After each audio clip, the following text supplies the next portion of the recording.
For more on how these developments will likely play into the election is Liz Harrington, the national spokesperson for the RNC. So Liz, we know that judges are something that really motivates the Republican base. It's something that they really hold dear to their heart because it's something that really reflects their values, something maybe more so than legislation. We saw how Republicans were angered by the Kavanaugh confirmation hearing. We know how much they put behind, for example, Roe v. Wade, judges that'll kind of take a stance on that they support. What does this new list mean for the 2020 election? It's all about transparency, and President Trump has proven a man of his word. He's upfront with the American people about the values he's going to defend, and we've seen it throughout this pandemic. Unfortunately, Democrat mayors and Democrat governors just trampling all over our constitutional rights.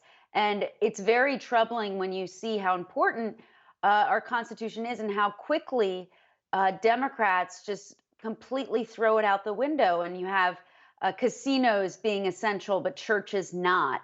When we have something like the First Amendment that we need to uphold and defend. So by President Trump putting out this list, a lot of well-known names, a lot of other names that aren't as well known, but rising stars, and like Daniel Cameron, who's the young new African-American Attorney General for the state of Kentucky.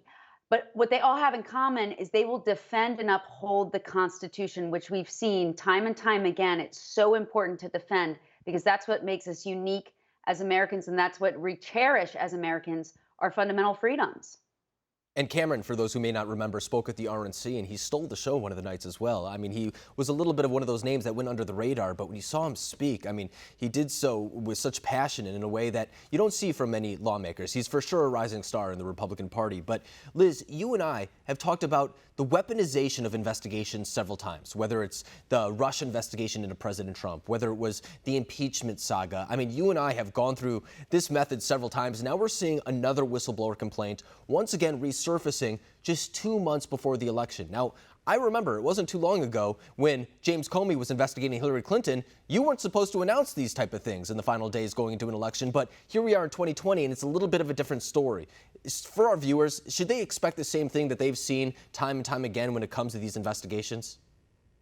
Oh, they have nothing else. They will lie, cheat, steal, leak, make up new conspiracy theories after conspiracy theories. And unlike 2016, when they were so arrogant and thought that they didn't have to print the dossier, they just use it to spy on President Trump's campaign, they're going to print anything. And I would like to know, so this new fake whistleblower, just like the last one, who was really just a Democrat operative in the CIA, where were the whistleblowers on the special counsel's team when they destroyed 15 phones, all the records? They had them wiped. They accidentally wiped all their phones, including Andrew Weissman. We're learning this today, that in the midst of the sham special counsel investigation, they were deleting their text messages, their evidence of what that corrupt cabal was doing, wasting our taxpayer dollars. And really, where were the whistleblowers coming out and say, oh, by the way, there's no collusion? In May 2017, they knew it. Where were those whistleblowers? That's what we actually needed, someone to tell the truth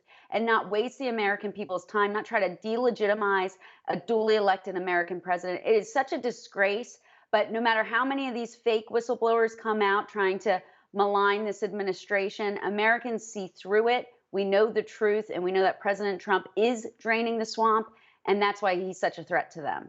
And I think it's worth mentioning, too, that there's been more criminal referrals against the Mueller team than there were for any collusion allegations against the Trump campaign. I mean, it's something that's a little bit ironic to say, acknowledging how much resources and time went into the Mueller investigation and really what got out of it. And here we are waiting for the Durham investigation into the actions that were committed by Robert Mueller in his investigation. And even before that as well, when it came to FISA renewals and abuses right there, we know they existed. It's just a matter of who knew they existed. We've already seen one person face charges. So when it comes to the Durham investigation, do you think that this is something that a lot of Americans are really waiting on? Because if this happens after 2020 and Joe Biden were to win that race, Joe Biden is a subject of that investigation. Is there a conflict of interest there?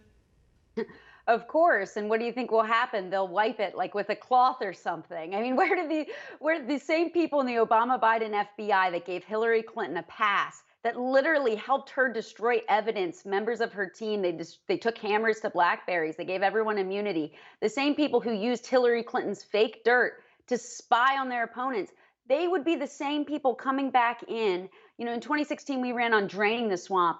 Joe Biden in 2020 is running on filling the swamp with the same corrupt, unelected bureaucrats who don't have the interests of the country at heart. They only wield their power against their political opponents. It's not about justice. And we have to, you asked about the Durham report, who's anxiously awaiting it.